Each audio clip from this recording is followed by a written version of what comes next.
Hey everyone! Hello. Today it is morning and raining and cold in Fort McMurray.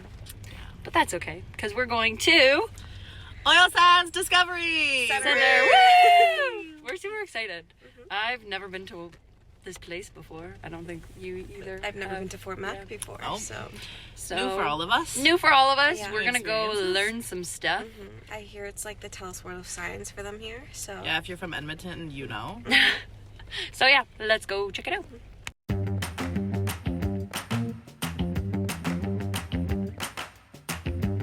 Hey everyone, welcome back. So we are here at the Oil Sands Discovery Center in Fort McMurray, and we are chatting with Jeff Jones. How are you doing today? I'm doing well, thank you. Awesome. So we will start with you telling us a little bit about yourself. Sure. I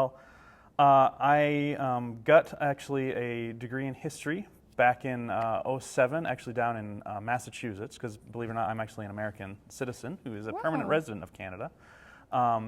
Before I met my wife, who I moved to Canada to be with, and we spent some time in New Brunswick from about 2013 to 2019, when actually she got a great opportunity here in town in Fort McMurray at the local college, and I followed. And a couple years later, I was able to pick up this job. I did acquire my master's degree while in Canada as well, also in history. Oh, wow.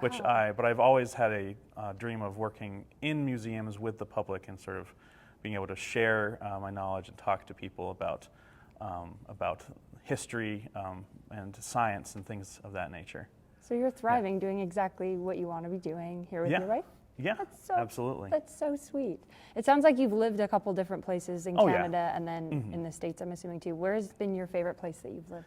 I mean, well, you can't beat home, right? New Hampshire will always have a special place in my heart. But in terms of in Canada, I do have to say I have grown very accustomed to Alberta.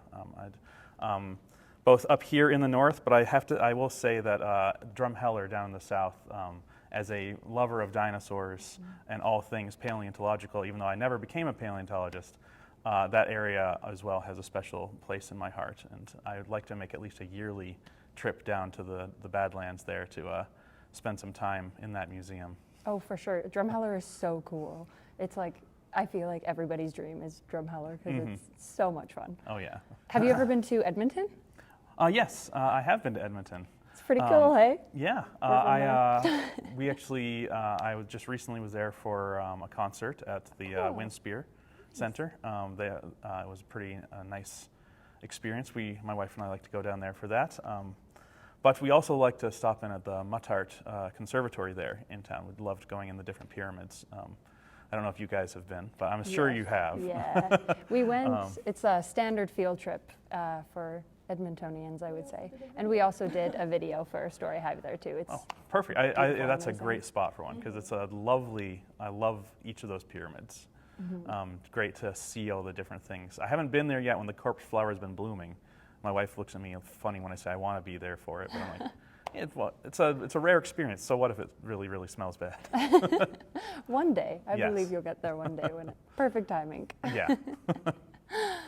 Coming back to your work, for someone who doesn't know, what is the Oil Sands Discovery Center? Well, we are a museum here in the heart of the Athabasca region, up in Wood Buffalo, which is actually right in the Athabasca oil sand deposit area.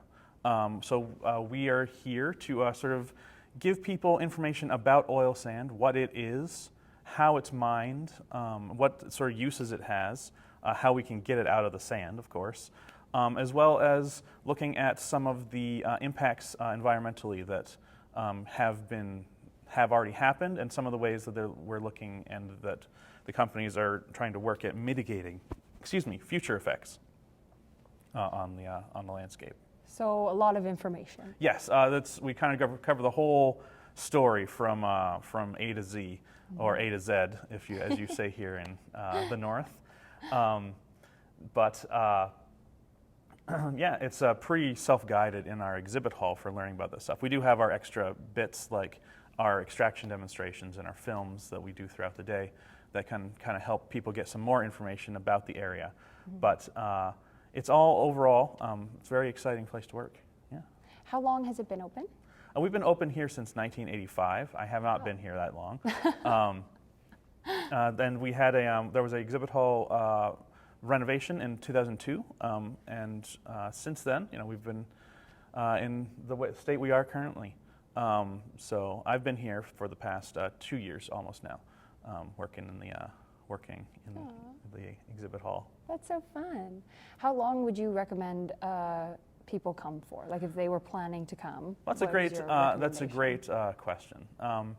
Well, it depends really, because you can, if you are really hardcore into investigating and getting all the knowledge you can on oil sand, no matter where you're coming from on that, you probably want to set aside at least a couple hours to try just to dig in and fully investigate in our exhibit hall. If you're just looking for a fun afternoon with the kids, I would say a half hour minimum to make sure they get to see all the stuff in the exhibit hall. But yeah, usually measure about a couple hours. But I do have some folks who do stay almost the entire day because they're just absorbing as much information as possible. But that is not your usual visitor. Yeah, and by the sounds of it, there's a lot to do with the exhibition hall and things to see and all that. Do you have a favorite either film or like one particular piece of the exhibit hall or something here that's your favorite? For film, I would actually say I probably like the short film on oil sands, which is just called Oil Sands, that we play a few times throughout the day. For the exhibit hall, I think that my favorite section of that is probably going to have to be just that first section about the sort of the resource itself. With we've got the microscope there where you can kind of get a look at different types of minerals in the area, and just the description of oil sand and the geology of the area. I mean, we're talking about a long time ago when dinosaurs roamed the earth, so of course, as a fan of that time period, that's going to be one of my favorite sections to kind of just absorb information. Oh, for sure. Do you have any events or camps or anything coming up at the center?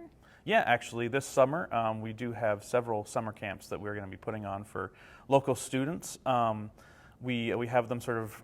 We have a couple camps for each sort of range that we have. We have a range from kindergarten through and first grade, then grades 2 and 3, and then grades 4, 5, and 6. So those are our 3 groupings, and we have a 5-day camp for each of those, and a Saturday day camp for each of those as well. And there's a few different fun themes. Like for the 4 to 6s, we're going to be doing a Summer Science Olympics this year, where they'll be getting to try out they'll be competing sort of for the Summer Science Olympics champion title. So cute. But we also have ones, so they'll be doing a bunch of science experiments in that one. And some of them are more focused. We have another one that's going to be we call it Around the Moon in 5 days, where they will take, I believe that's one of our grade 2, 3 camps, but you'll have to, of course, go on our website to double check the grade ranges for all of these. And that one is just about sort of space travel and getting out there and going to the moon. It's partially inspired a little bit by the recent advances with Artemis and and of course the solar eclipse that happened this year. Just everyone's eyes are on the sky, so figured that have kids have a fun, exciting space camp. For sure. And you said all that information can be found on your website? Yes, oilsandsdiscovery.ca. There's a section right here. There's a section there, program. I believe it's programs and experiences, where there will be a section for summer camps. But you'll have to check the website out yourself because I might be misremembering the specific URL. Speaking of experiences, what is the oil sands experience? Well, that's something that we put on as a special sort of program for groups that are looking at like a larger sort of group to come in, like at least 15 people we'd recommend it for. It's about where we will do private, we'll show one of our films here in the theater, and a private hot water extraction demonstration on our little cart in the corner there. For them, and we're sort of much more of a personal experience where we will go in depth with them and more intensive discussion of all of that stuff. And they are also, of course, admission to the exhibit hall is included in that. In the summer months, we also tend to include a guided tour of our garden in that as well, where I or one of the other interpreters will go with the group out into the garden and kind of talk through the different machines out there and tell them about what we've got on offer. So yeah, that one that is available sort of a special booking if you've got like a group that's coming that you're looking to get a more more one-on-one experience with the interpreter, where it's more we're with you for more of the day than just you. Though of course the public demonstration stuff, you're always welcome to come in. If you've paid for admission, those are scheduled throughout the day, and anyone who's in the center is welcome to come to the public demos. Do you have a favorite part of the oil sands experience? I like giving the extraction demonstrations. It's really a chance to sort of discuss and really get more conversational with the guests about the material that we're going over and the oil sands and just the different aspects, the sort of some of the cleverness of the techniques that have been devised over the years to get the oil out of the sand. Really, it lets us kind of just go into more in-depth discussion of all that interesting material to talk about it. It's crazy because I knew it was the oil sands, but for some reason my brain wasn't like, oh, the oil is in the sand and you have to take it out. So Yes. This is a learning experience. Yes, for that me. that's the big question, was the big headache for how do we do that effectively? And then when the solution was struck upon, that's when it really the possibilities began to open up for what can be done with this material. How long have you lived in Fort McMurray now? If you don't mind me asking. Since 2019. Since 2019. Okay. So do you have a favorite place here in Fort McMurray? That's a good question. I enjoy going to just Avocen Heights, kind of looking out across sort of the that valley area. There's nice walks up there. Birchwood Trails on the northern side of town, across the river. When you go over into the Thickwood, Timberley areas of town, that's a nice extensive area where you can very pretty walking trails. There's also a spot I like to go to occasionally down by the river. If you go down behind the water treatment plant, you can get down on the bank of the Athabasca, and you can actually find some interesting little mineral specimens washed up on the shore there, as well as some chunks of oil sand. It's not hard to find in the area because it's everywhere. So you can just pick it. It'll look like a little black rock, but you'll be able to break it apart, and you'll be able to smell that sort of that petrol kind of oil smell on it. Oh my gosh. Yeah. We should go looking. I haven't seen those. What do you think makes Fort McMurray special? Well, it is definitely the region. Of course, the being in the boreal forest is one of the things that makes it special. The local, there still is a little bit of that smaller town feel has been captured, even though we have tens of thousands of people living here now for oil sand work. Some of that smaller feel does still exist in sort of the culture of the area. And there's we've got a great, there's some fascinating indigenous history in the area as well that has really made the area special and fascinating to look at in everything. So all those things, but then of course I delight in the seasonal shifts as well, like the summer where we have the very long days because of how far north we are. And while in the winter that you do exchange that for very short days and very long nights, there is something of a pristine beauty to the outdoors in those dark winter months. And also, we are far enough north that we do tend to have more than your average viewing of northern lights that I can see out my back door. So that's something really special that I enjoy. So yeah, all of that, all those different things together kind of help make the region special. And of course, we wouldn't be here without the oil sands themselves having kind of drawn people to the region. So the oil sands themselves kind of help make the region special too. Oh, that's so nice. And then last question, what would you say is the best piece of advice you've received throughout your life? Whew. I know it's a big one. No pressure though. Probably something my father had said to me, but now I need to narrow that down. I'd say a lot of good things. It is hard to narrow it down. There are some excellent ones. There are the things that I've heard. For example, if you love what you do, It will never feel like you work a day in your life. And other things such as just going into days and doing your best to not complain or argue. So going into your any challenging scenarios that you might face in your workplace or in your regular life, doing it without complaint or argumentation, because that will just detract from your ability to. Well, it might feel good in the short term. In the long term, all it's doing is keeping you from being able to find a solution to what the thing that is causing you to feel irritated enough to complain. I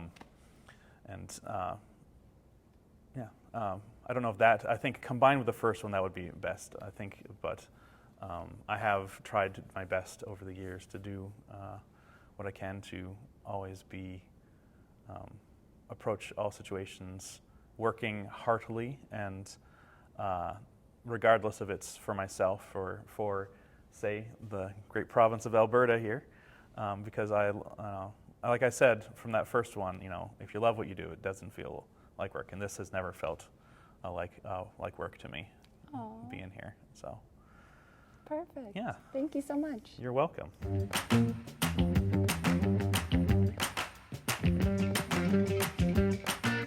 So we're actually standing right in front of a mural that kind of shows how oil sand operations work and how oil sand gets from being in the ground to in your gas tank.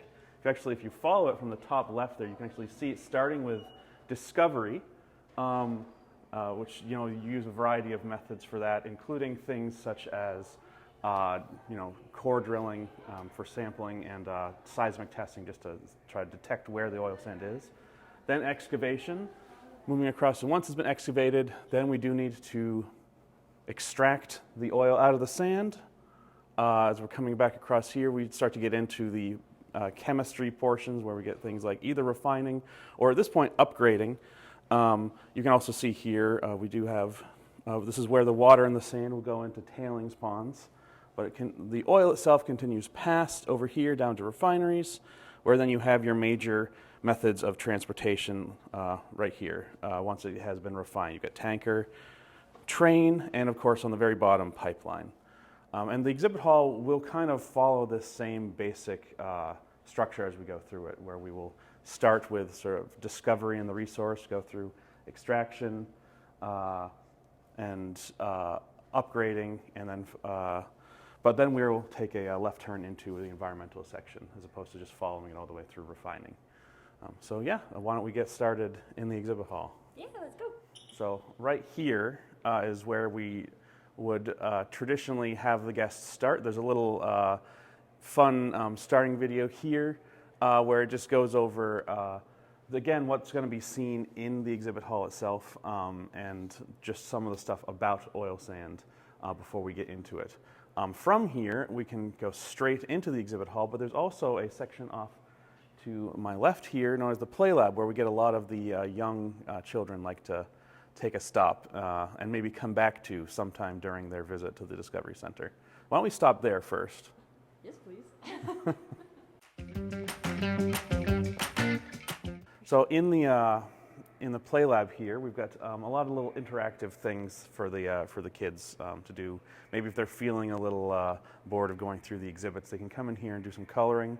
There's a little digger over here. They can do their own digging, and we have a magnet wall as well where they can sort of design their own vehicle for the oil sands. You can see here some creative designs left over from the last group of kiddos who came through, as well as actually a series of little coveralls that we have and helmets that they can put on if they want to dress up like their parents, because a significant portion of visitors will have some relative who is working in the oil sands who wears exactly that, the blue coveralls and the yellow safety hat. So yeah, why don't we move ahead to the actual exhibits.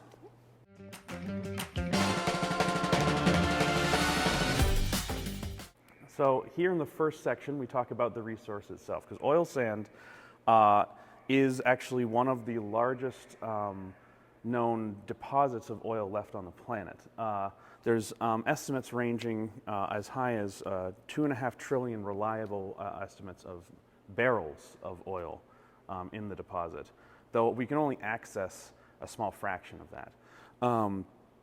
But it was made possible because as the oil formed long ago, when the Rocky Mountains started to grow up, because the oil formed before the Rocky Mountains, they pushed the oil up into this part of the world, and the oil went into the path of least resistance, which was, of course, a sand layer that was in the earth, which is how we got the oil surrounding the sand. Now, fortunately for us, and fortunately for the convenience of separating them, there's also a thin layer of water in that oil sand between the grain of sand and the heavy oil. This is what makes the procedures that we use to separate the oil possible. But this section here just basically goes over that sort of how it got there, why our region, the Athabasca region here, why the oil sand is able to be surface mined here because of the way the river has cut down actually to the oil sand layer, while in the Cold Lake and Peace River deposits you can see that the erosion has not quite gotten us down there. So they have to use more clever in situ methods, and in situ is just Latin for in place. We do have a portion of the museum that talks about those techniques because they are becoming increasingly useful even here in the Athabasca region, because eventually we are going to deplete the amount we can get to just from digging from the surface.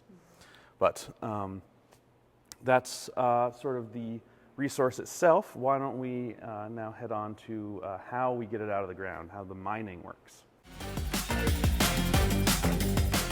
So I'm actually standing inside right now a 1 cubic meter bucket wheel.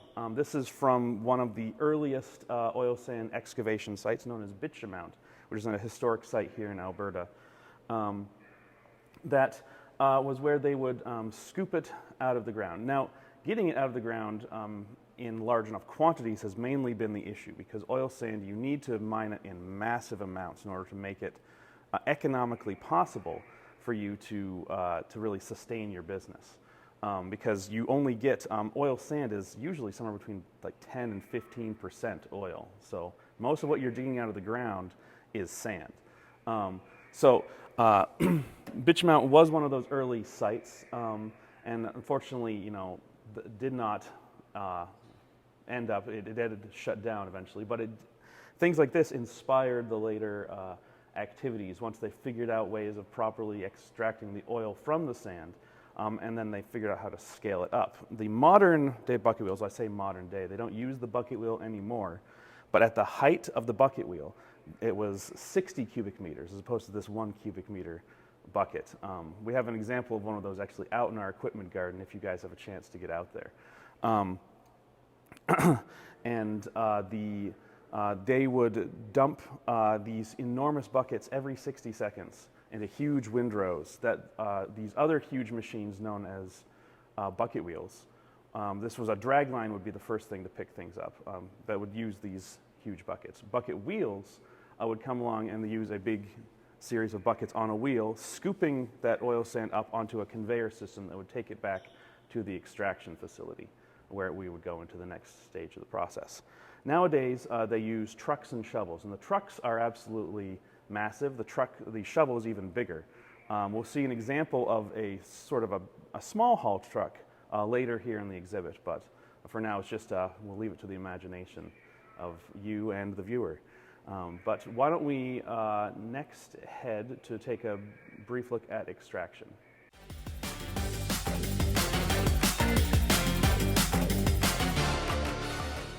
So in this section, we talk about extraction. We've got the oil sand out of the ground. We've got it to the plant. Next, we need to separate the oil and the sand. And that is through a fairly simple, or a straightforward process, I shouldn't call it simple, known as hot water extraction. And hot water extraction, you take your oil sand and you blend it with a mix of hot water. It doesn't need to be boiling. And usually a base. When I do my demonstrations, we use baking soda here on site, but they'll use probably caustic soda up on site at the oil sand extraction plants. And that creates a froth because oil sand itself is acidic. You have a basic chemical and the acidic oil sand, and they combine together to make, of course, a chemical reaction that creates bubbles. Now, you definitely don't need that to separate the oil from the sand, but bitumen, which is the name for that heavy oil, is so heavy that even when you get it heated up and its density is lowered from the increased heat, it doesn't really want to float in water reliably. It's so heavy that it actually does typically sink in water, especially the stuff in this region. So to counteract that, that's why they've developed, in the hot water extraction method, they've got that extra ingredient, the caustic soda, or like I said, I use the baking soda, that creates bubbles, and those bubbles will actually carry the bitumen to the surface in the froth, and it'll be bitumen froth. Cool. And that's what they will collect off the surface in the extraction vats. And extraction vats are enormous. They're the size of this whole exhibit hall. When we're talking about we're talking about scale here, right? We were just talking about how you need to do it on a massive scale in order to make it work. You actually see this little thing kind of gives you an idea of, as we're separating, what happens where we can scoop the froth off to go to an area known as froth treatment, because of course bitumen froth isn't going to be pure oil. It's going to have plenty of impurities, still some sand and water and air in it. And froth treatment uses a bunch of different devices. We've got a couple different hands-on sort of ideas to help you understand how the different things work here, like this inclined plate settler, which lets you see how on an angle the solids settle out much more rapidly than when it's directly up and down. And of course centrifuges, which also help to thin solid material out from a liquid solution. Until they have it down to just straight up bitumen. And from that point, we can, the oil sand story, you might consider it finished from a lot of points of view, because the majority of the oil that leaves the oil sands is basically just bitumen that has been diluted with a lighter oil like naphtha to make something that they call dilbit, which is just short for diluted bitumen. Because remember, if oil sand itself is very thick and heavy, you can imagine the thickness and the heaviness of bitumen itself. And I'll actually show you here in a couple minutes just an example of just how thick and heavy bitumen is. Just so you're aware, it's about 75% of the oil sand extraction is dilbit that makes its way south from here. The remainder is synthetic crude oil, and we'll talk more about that when we get to the upgrading section. But for now, why don't we take a detour and go take a look at the big truck.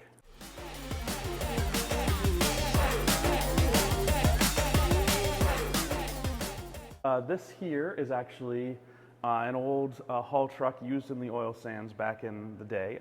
This actually is a 150-ton capacity haul truck. An old Wabco that we used, that the oil sand companies would have used probably back in the day. This one was actually used to remove overburden. And overburden removal, that is just referring to all of the rock, soil, anything that is above the oil sand layer in the ground. When we're doing surface mining, you need to remove that stuff from the top to get down to it. So the overburden removal, they would take that and store it on a different location. Nowadays, though, as the truck and shovel method is the dominant method for getting oil sand out of the ground, the haul trucks are primarily carrying oil sand, and they are far bigger than this one, this one, like I said, 150-ton capacity. The Caterpillar 797, which is one of the primary trucks working today, has a 400-ton capacity. So that's like over double this. Yes, I don't think we're not talking double the dimensions because we can. But like in terms of in terms of capacity, it has a much greater carrying capacity. It is substantially larger, but you can get an idea from just this tire here about just the sheer scale of. You're not even going to come up to the top of the hub. No. The sheer scale of these things. Now, how would you like to see from the deck of this thing, up near where the cabin is for the vehicle? Yes. Well, why don't we head on up there?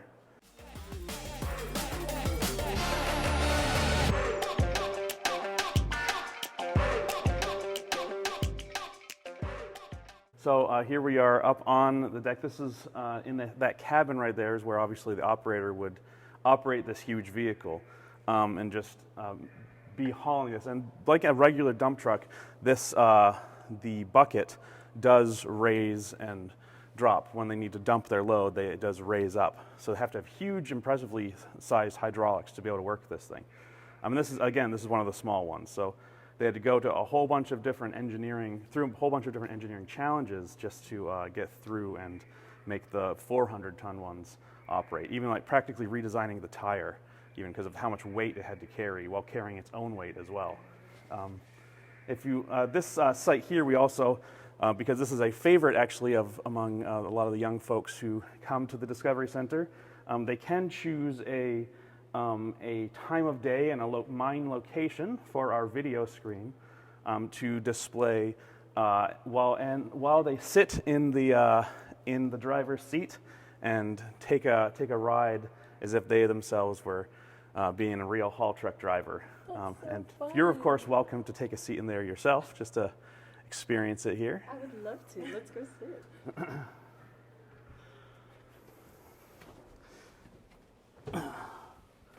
And yeah, this is how it operates.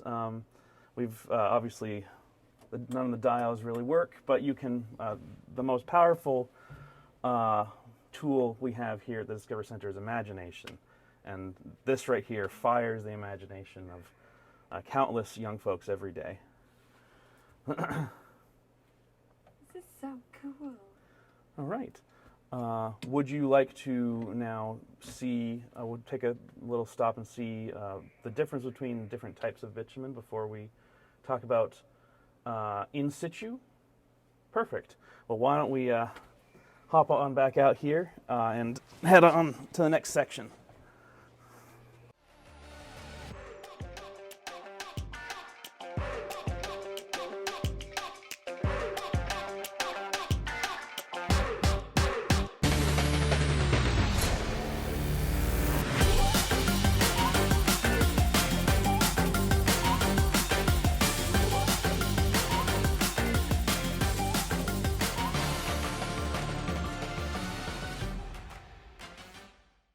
Before that detour I mentioned, we'll take another detour on our detour into our mini theater here, where we do have on demand, if you're in here, you can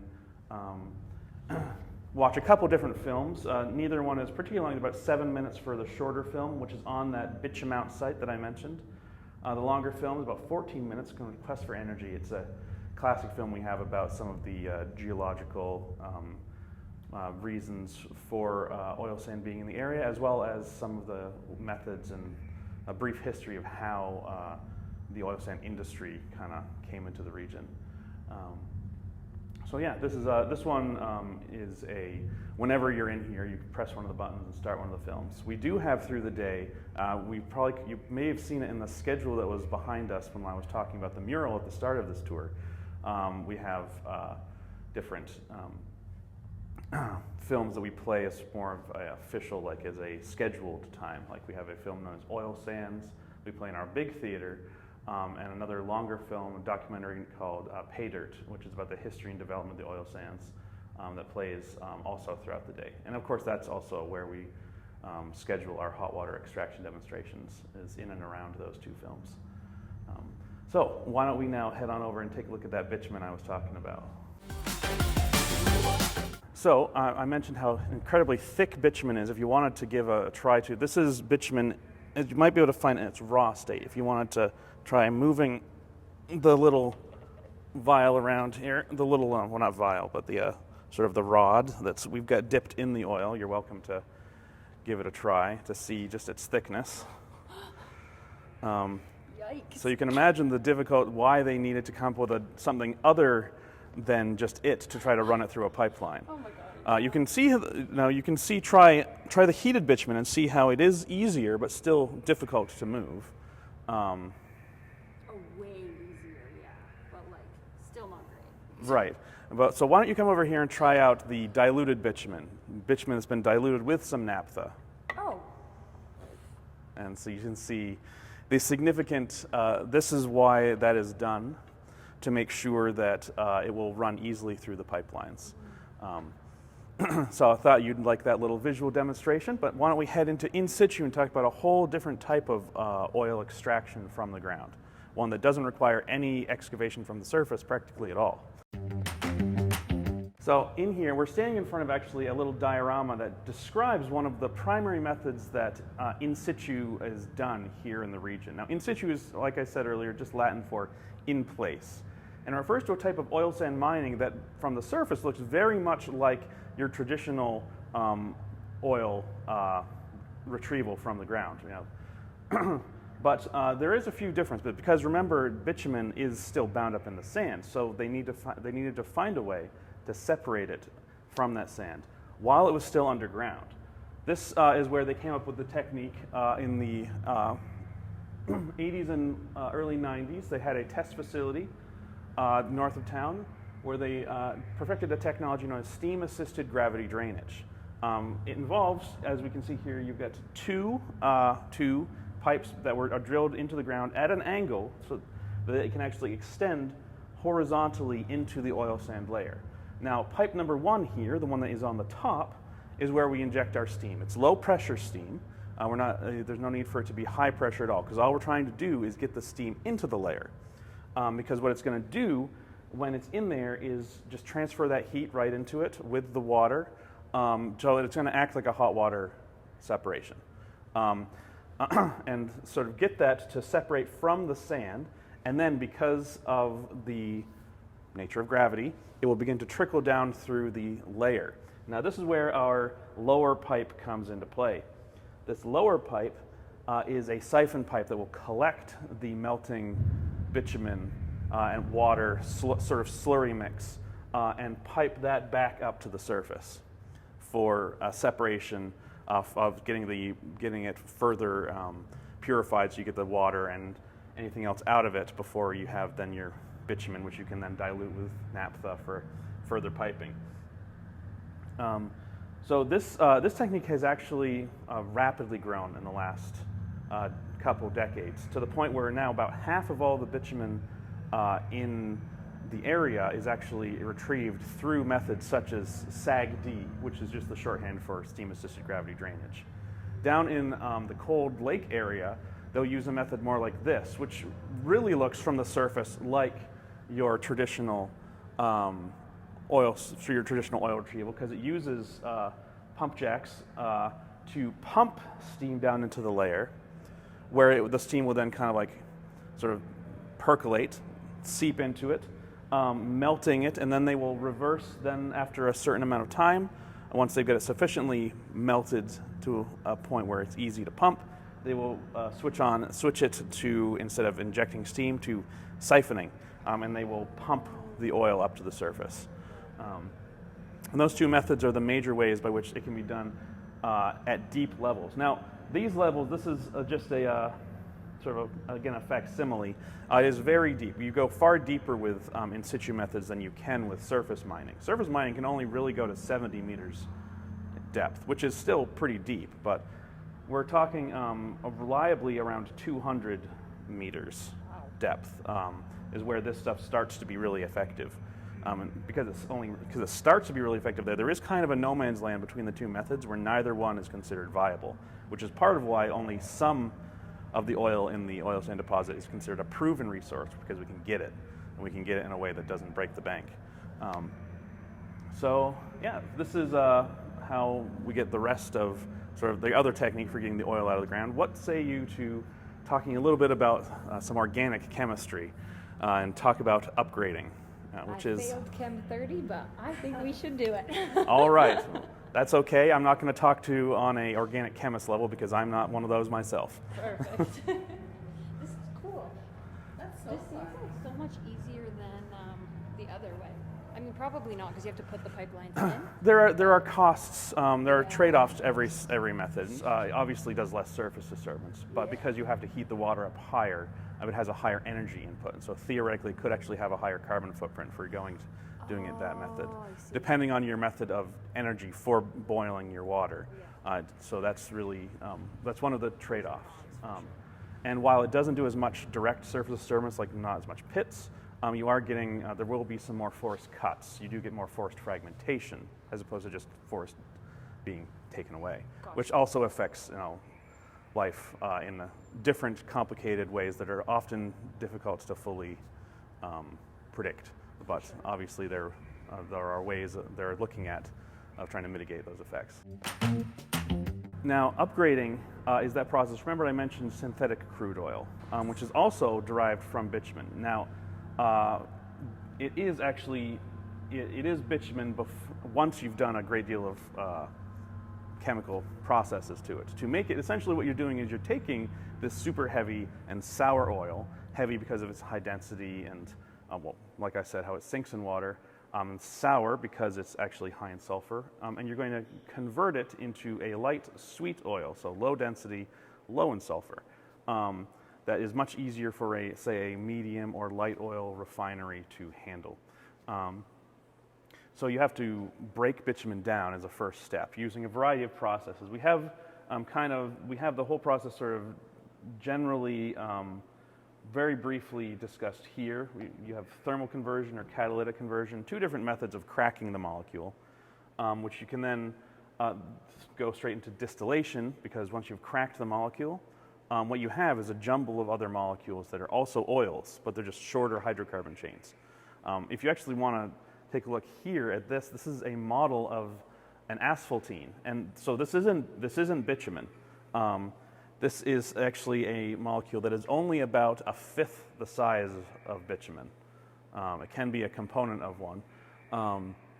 It's what we derive asphalt from. Is that grammatically correct? Or from which we derive asphalt. There we go. So bitumen is 5 to 6 times more complex than this. So you can imagine just the sheer, that's why we need to break it down to make it more viable for use. For example, because you think the most simple hydrocarbon of them all, methane, natural gas, is CH4. There's a lot of potential for things like that in here. This is a great deal more in it than 4 hydrogens in a single carbon. So cracking bitumen, that's the first step. Heat and pressure in thermal conversion, which uses coking methods, or catalytic conversion, which uses high temperature and special sort of precious metal sort of catalysts to crack it apart. Whichever technique you arrive at, you then have that jumble of oil that is now in basically a very hot vapor cloud, a gaseous cloud of different oils. So your next step is going to be, well, how do we distill this? How do we separate them out? Because you've got it all as one right now, and if you just cooled that off as it is, you would get a big vat of a bunch of different oils all trying to blend together with each other, and maybe settling into different layers, but there would be nothing really to stop them from intermingling when you tried to separate them. That's why the cleverness of distillation comes in. We're going to just step around to this little display here. Distillation often uses something called a fractional distillation tower, where the separated, the cracked oils, are injected at the base and moved up through, using a controlled cooling. And as they're doing this, they're passing through a bunch of different things known as sponge trays. And these are located at specific condensation points for the different oils, because oil, like all real compounds, has a solid, a liquid, and a gas state depending on its temperature. So we're going to go from gaseous state to liquid state for the different ones, and they each have their own. It's going to be at different temperatures depending on the density of the molecule. So you'll get your heaviest stuff condensing out first, that will be captured by those sponge trays, while allowing the stuff that is still in a vapor form to continue on up through the tower. And you get lighter and lighter weight oils as you go up through to different temperatures.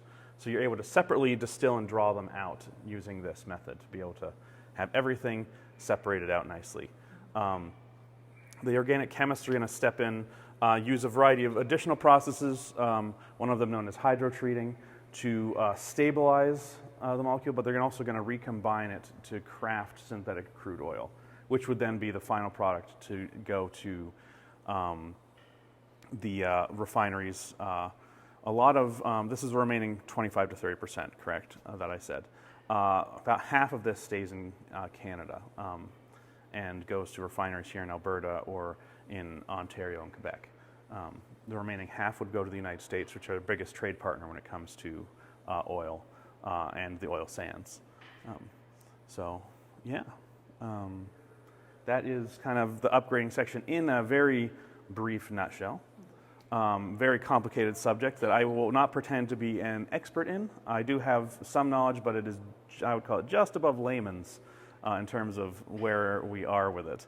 You sound like an expert. Well, I'm certain that somewhere out there an organic chemist is wincing at my overly simplistic explanation of the concept. You explained it so I could understand. Yeah. So I Which is appreciate it. why That's I okay, explain. you understand. I'm also explaining it so I can understand.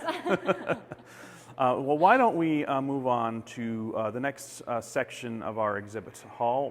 We'll kind of briefly go by where we talk about some of the stuff you get from synthetic crude before we step into the environmental section, where we talk about the obvious environmental impacts that oil sand extraction has and some of the ways that are being looked at for mitigating those effects, which are significant.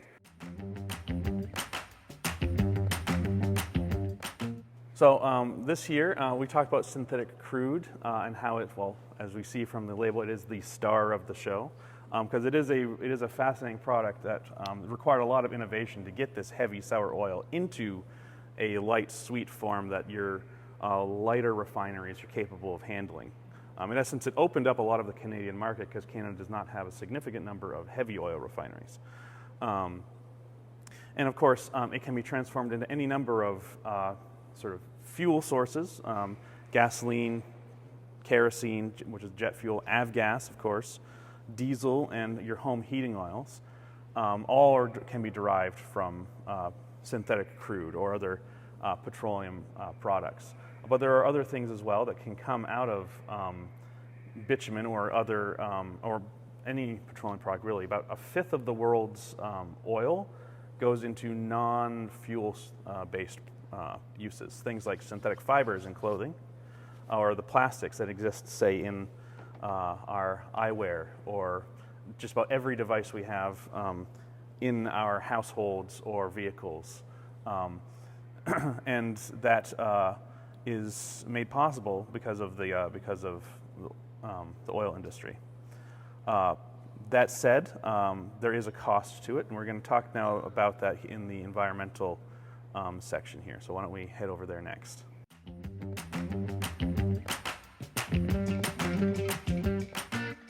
When talking about the environmental impact of the oil sands, it's important to really have an idea about ecosystems. What I have we have here, we like to have the guests take a look at, is this is a self-contained ecosystem driven entirely by light from the light that is here on the top. We don't put any extra food in here. This is a algae, snail, bacteria-driven ecosystem. The sort of the algae or the what have you, the greens, I believe it is algae.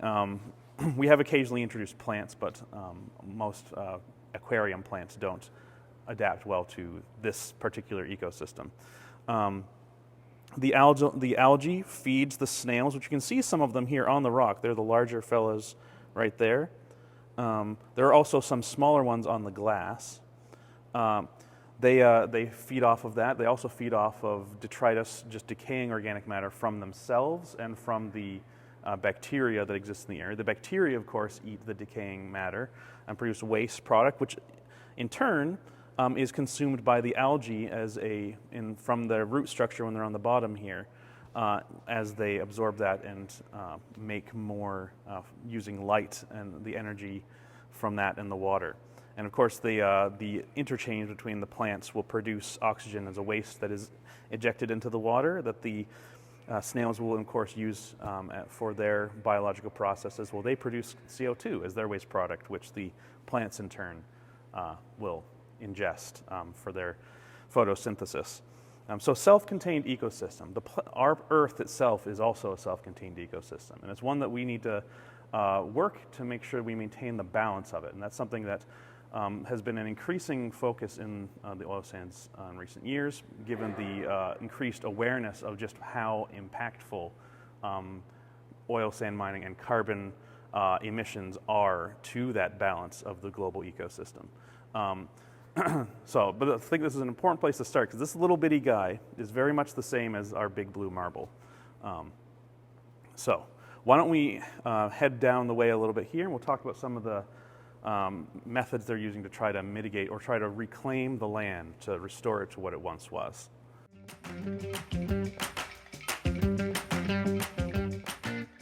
Now, obviously, surface mining, as I discussed earlier, does have a significant amount of surface disturbance. Because the open mines, they had to remove a great deal of boreal forest environment that existed on the surface in order to get to that.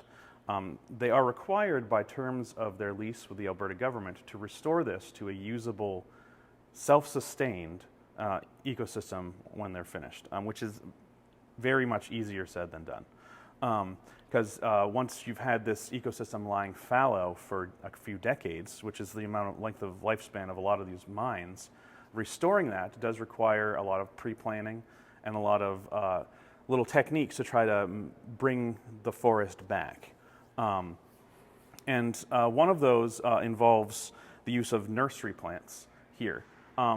That overburden that we talked about, that gets brought back and placed back on site, sort of to bring the, once you're done with the mine site, to fill it back in, you bring back the overburden you got from it. Then the soil on the surface of that might not be in very great condition because, again, it has been lying unused for the better part of 2-3 decades while you were extracting the oil from the sand there. So to rehabilitate it, nursery plants such as barley will be utilized on the surface there to bring the soil back into sort of fighting shape. Now, barley can grow in very poor soil. It's an annual plant, so it doesn't last over winter. So when you are done using it, you can just plow the seeds out of the ground so that it won't come back. And it does, when it dies at the end of the year, all the nutrients that it built up go back into the soil as it decomposes. So it is a soil rehabilitator, while also keeping out, because it's a grass, and it's a prolific grass, keeping out invasive species that you don't want there that might not rehabilitate the soil the way you would like it to. You can then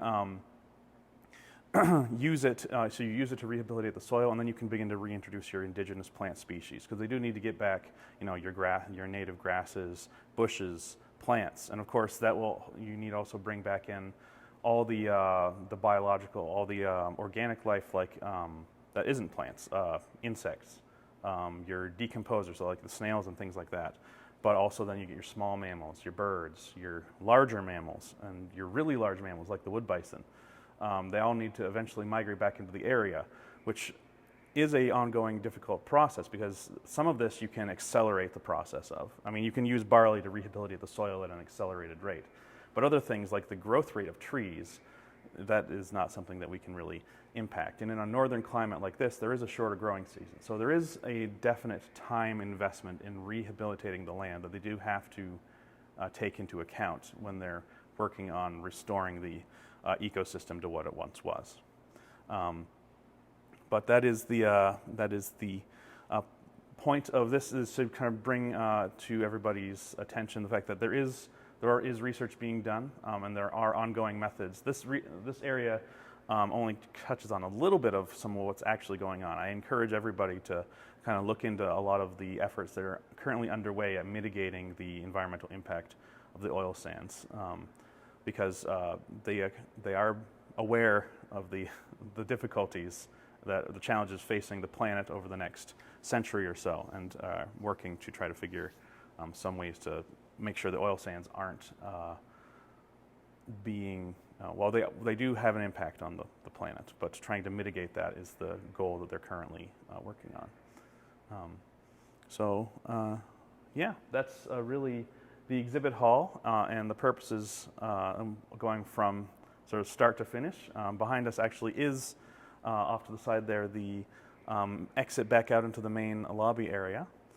For our main area. We do also have our outdoor exhibit area, which is open now. It's open during any summer or warmer months for viewing. It's got a lot of oil sand equipment that has been used from start to finish.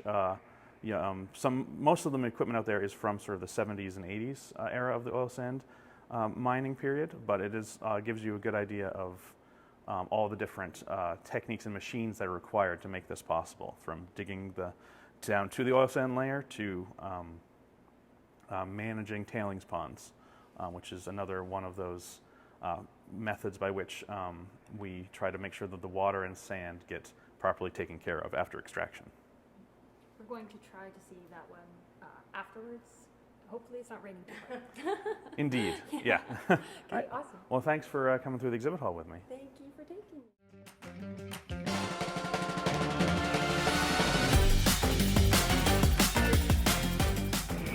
Well, what type of hat would an equipment operator wear? Baseball cap, a hard hat, or a toque? Hard hat. A hard hat. Every operator has to wear a hard hat on the job, as you can see. That's so cute. All right. So what I'm going to show you here actually is that hot water extraction method that we've talked about at least tangentially a few times here. But now we're going to actually do a little hands-on demonstration of it, and I'm going to have you help me with this. All right. So I'll let you hold this beaker. This is going to be our test beaker. Once we have hot water, and obviously we won't be picking it up. But that's got in it some ground up oil sand, as well as a white powder that is baking soda.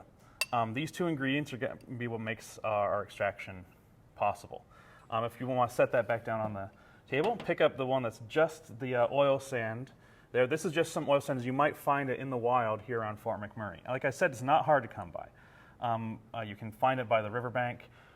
If you're lucky, on a hot day, if you're looking across the river from that same spot that I was mentioning earlier, you can even see it kind of oozing out of the oil sand deposit layer, which you can make out in the strata on the rocks on the other side of the river. You can see it oozing down towards the river. So this stuff is everywhere. It's easy to spot. It's actually harder not to find oil sand when you're in the region. But even though it looks kind of like a solid rock-like thing like that, and you can touch it if you want, it is actually individual grains of sand. They're just highly compacted. They will need to get it to work effectively. That's why we've got it partially crushed up here, because surface area is everything into making sure that the hot water gets to everything in there. Because if we just poured hot water on this, it would only really permeate the top layer there. Mm-hmm. So part of the extraction process, after it's mined out of the site and brought to the extraction facility by the haul trucks, the first thing it's dumped into is a crusher, which is going to grind it up and make it into a bunch of very small pieces. And you can go ahead and try stirring and blending that in together here. Now, there might be some solid pieces that you have trouble with. That's all right. We won't worry about that because we don't have crushers. We just have a thin little spoon that we're working with here. And our beaker, which we'll try to make sure we don't do too much force, so we don't want to crack it. Though it is a pretty sturdy beaker. So grinding it up like that does help us to get it more easily able to be separated. I'm going to try to chop some of these up with this a little bit, see if they resist too much, I will give it up. But yeah, you can see how the oil sand does form almost into rocks. So I'm just going to leave those ones they will break down a little bit when we add in the hot water. Now, you might be remembering from our tour of the exhibit hall when I mentioned that they blend in caustic soda, or like when I said I use baking soda. That's why we've been stirring this in with it here. Because again, it's basic. And while you can use the hot water to separate the oil and the sand, without this extra ingredient, you won't really get a physical distance separation because, again, the oil is so heavy, well, some of it might float. The majority of it's probably just kind of kick around a little bit in the middle before settling back down onto the top of the sand, and then you've got a whole different problem because now you don't have the water layer anymore, keeping your sand and your oil separate, and you have to use, it's much more difficult. You have to use solvents and things like that to try to separate them out. It's a lot harder if you don't just separate it this way on the first attempt. Dr. Carl Clark actually patented this process, but he was working off of the work of a lot of scientists before him. He just was the first to patent a specific hot water process that is still in use to this day in the oil sands that involves the use of a caustic soda with the hot water blending them together, and as it's pumped through the pipes into the extraction vat, at which point, once it's there, it's gently, I believe it's gently stirred and allowed to separate out. But it tumbles a bit as it's going through the pipes in slurry form before it reaches the vat. Once in the vat, you get the froth rising to the surface that can then be collected. So I'm going to let you I'm going to coach you through what we're going to do here today. Just take I think we did just recently boil this water, so I would recommend you only grab it by the handle. Okay. And pour you pour about up to, I would say, about there on here. And then you can just gently stir and try to blend in stuff. You can just do it gently, just trying to blend things around. And we should just see extraction is going to just kind of happen. Because it's just a matter of, it's just a chemical reaction based on the hot water and the baking soda. So why don't we see? I would leave it on the table while we're doing this. Right, yeah. Because once we have a hot liquid in here, we practice good lab safety, and we don't wave that around accidentally, because if we don't want to accidentally splash some onto our own hands or onto any guests we might have when we're doing this for the public.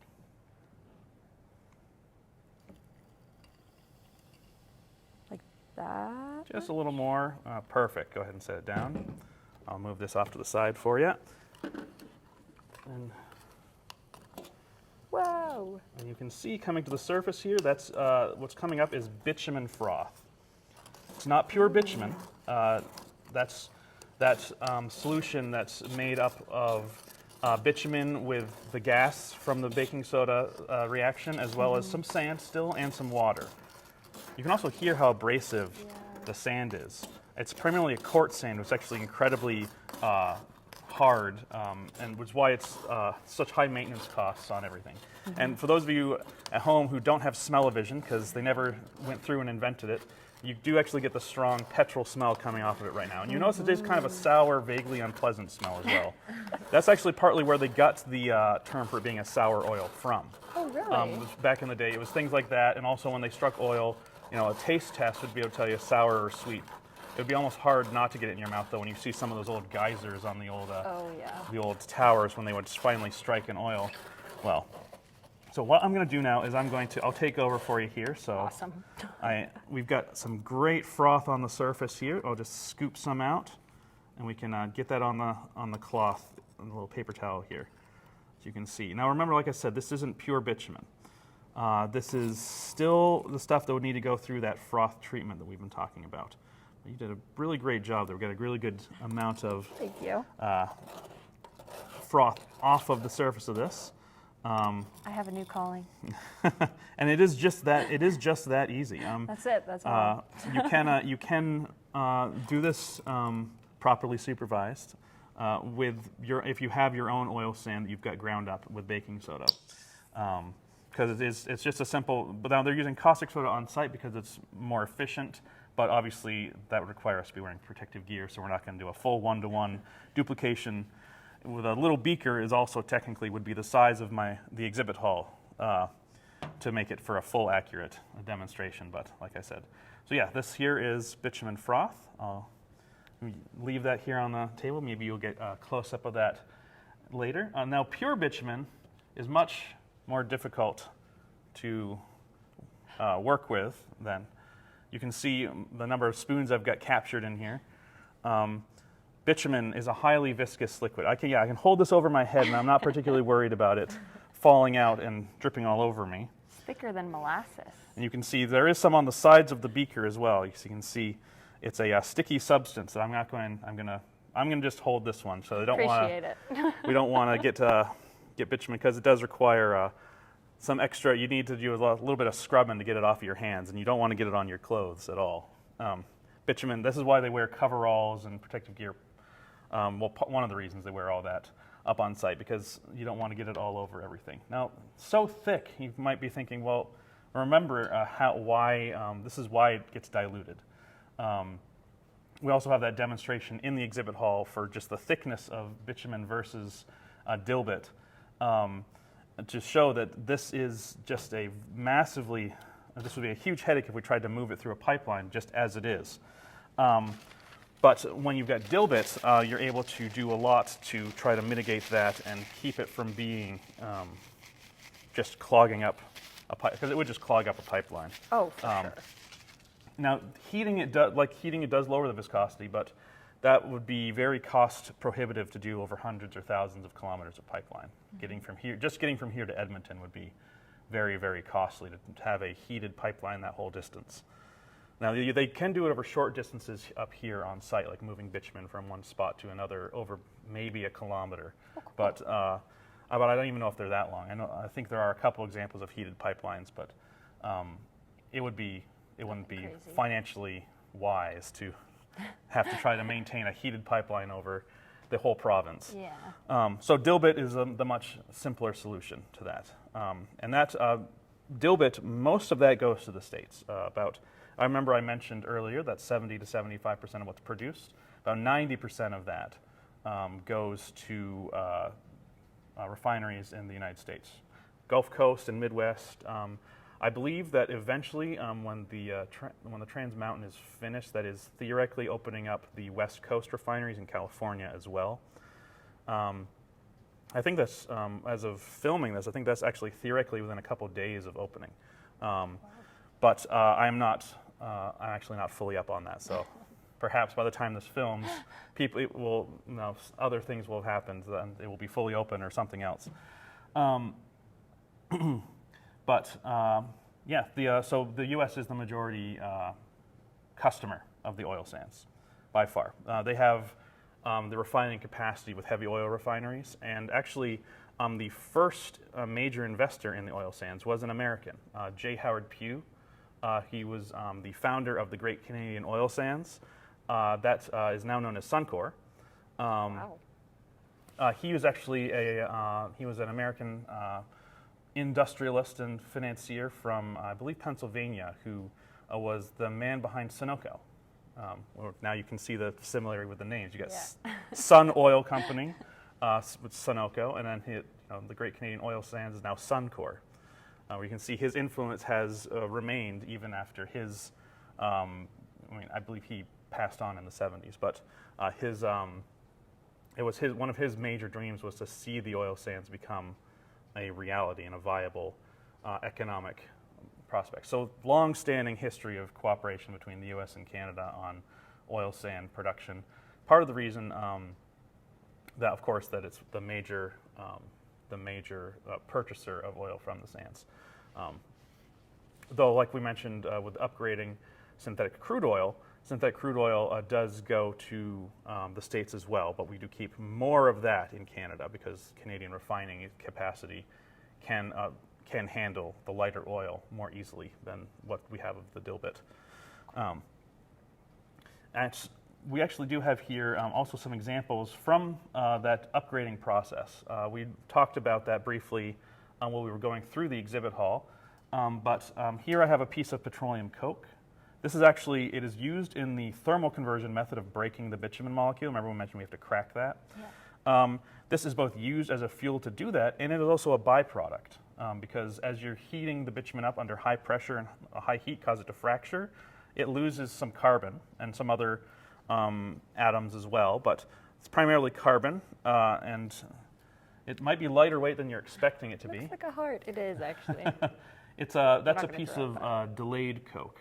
Fluid coke would be more of a powder form, but because that would be hazardous to breathe, we don't have an example of that for our public demonstrations. It's also really smooth on the outside.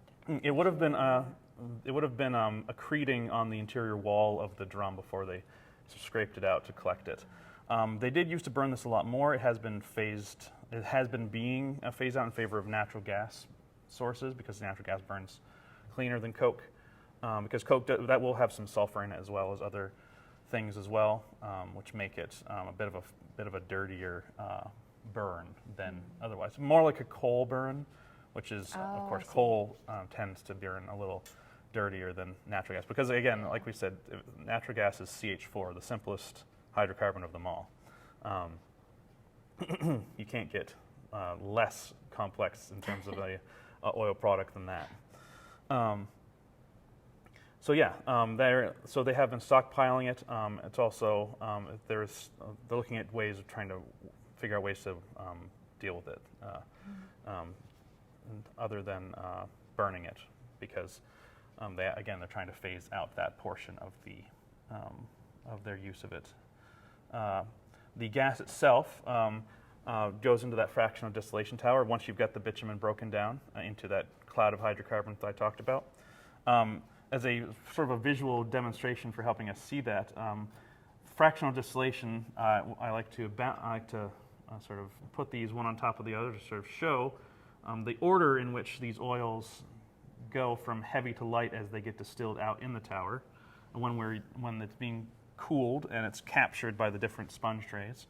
And these are just 3 examples. There can be dozens that are distilled out in fractional distillation when we're working towards our goal of synthetic crude.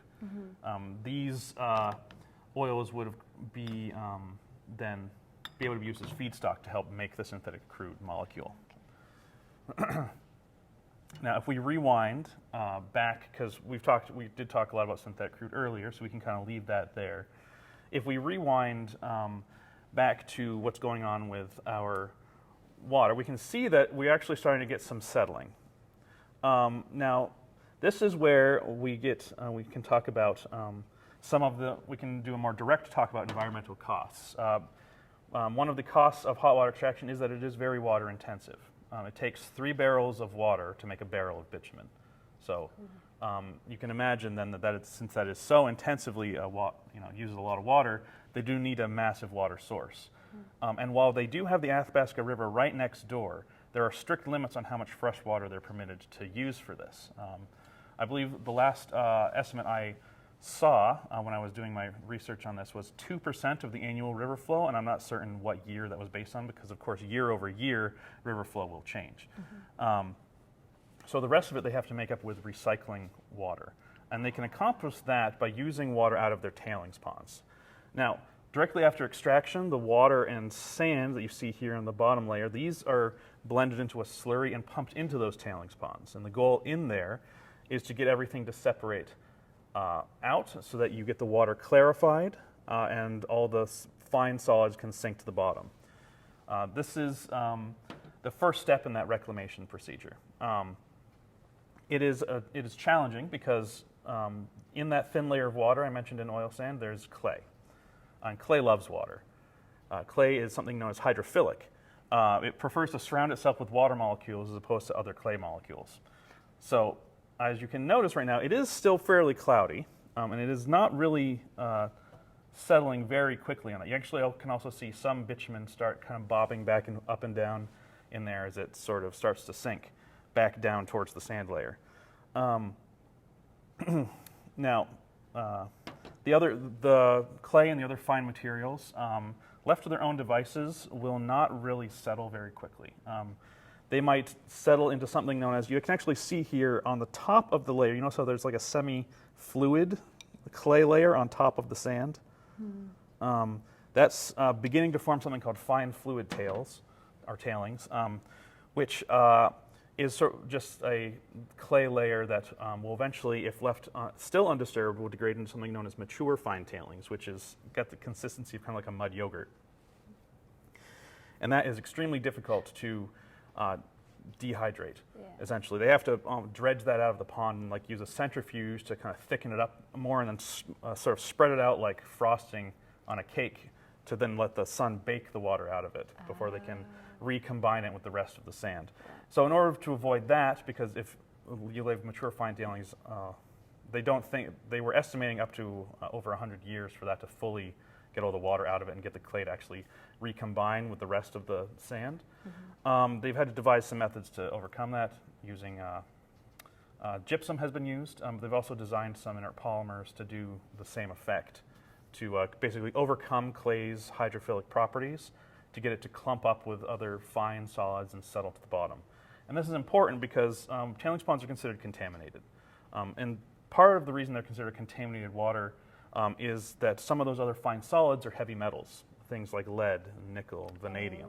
things you really don't want getting into the river Yeah. or the ecosystem. That's why it's a big deal when tailings ponds do end up leaking, which does happen on occasion. There was an incident about, I think, last year, and why it's treated so seriously, and everyone, it's understandable if you're getting heavy metal content getting into what's potentially your food source with your fish in the river or plants and everything.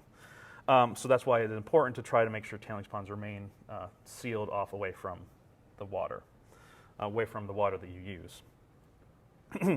So the water clarifies because it will clarify faster because you're using these techniques to get the clay to settle more. Once it's got 99% just water, then they'll recycle it for more extraction. The sand and the fine solids combine together at the bottom, form something called consolidated tailings. Here's a mix of it right here. This is oil sand once you've removed the oil and the water from it.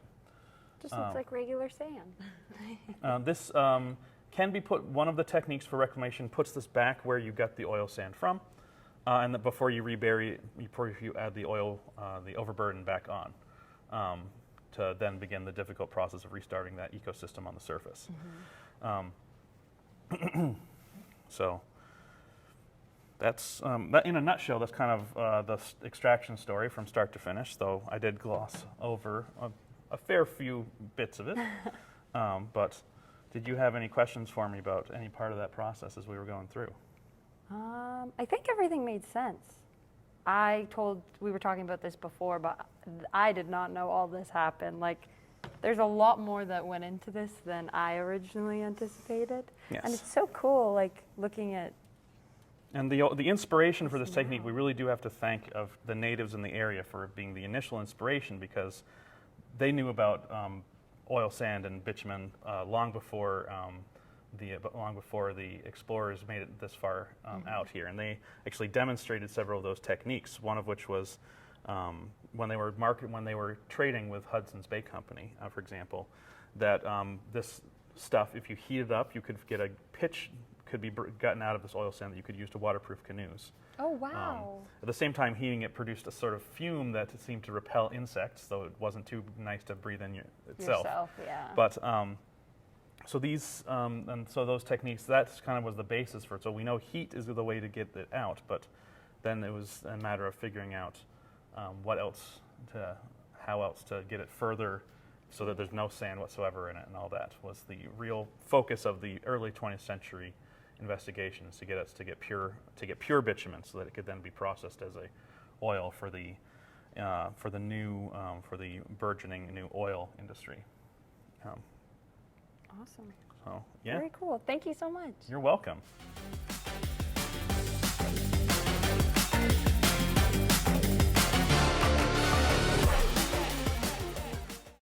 Hey everyone! We just finished up at the Oil Sands Discovery Center, and by golly, did we discover! Yeah. Thanks, I'm so funny. I did not know that oil came from the sand. I'm very... Me neither. Call me dumb, like I didn't know. But now I feel very well educated, personally. Yeah, like it was a lot of information, but nothing that we couldn't handle. Like, I feel like he not dumbed it down, but explained it in a way that people who have no idea what it is could understand, which I appreciate. And it was super digestible. It wasn't in a way that was like information overload. Like it all just made sense and flowed as he went. And everything was super fun, like the exhibit and like all the things. I got to take home a coloring page. I'm so excited. And like even the demonstration and just getting to talk with Jeff. Like he's so knowledgeable, knows so much stuff. Wow, it was awesome. It was so fun. Check it out, honestly. It's super fun. Yeah.